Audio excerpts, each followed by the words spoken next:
So, really, what is the life cycle of technology and how does that apply really to the evolution of technology and products? And in particular, this is something we think about at Palm One virtually every day, which is, how are PCs and PDAs and phones going to develop in the future? Is it one thing that's going to win, or is it going to be some combination of these things, or how is this really going to play out?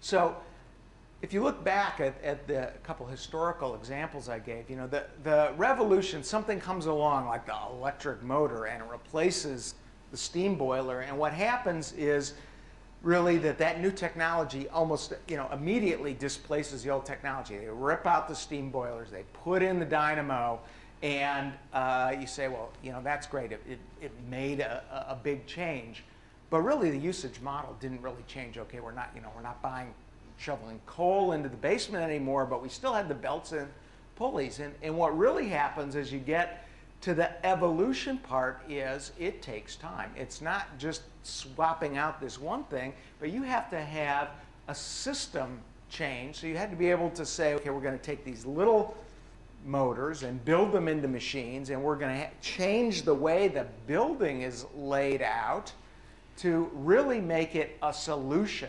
We had to rebuild the factories. That changing those buildings out took about 20 years, because a solution is really the entire system of changes. It's not just swapping out that one piece of new technology. So a lot of times when you see the initial change, you say, well, that's it. It's that one thing, but it's not really that one thing. The things have to change around it. I think a good example of this today is MP3. It came out with MP3 players, and people said, that's it for music. Music is over, and Napster was around, and so, well, everybody's going to be stealing music. What's going to happen to the record companies? And it took a while. It took time for companies to create good interfaces and good systems, like an iTunes or a Rhapsody or something like that. They had to do license deals with the music company.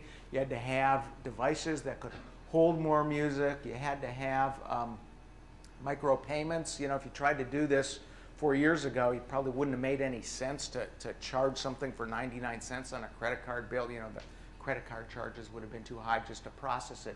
So it's about getting the system changes in place to really understand the full impact of the technology.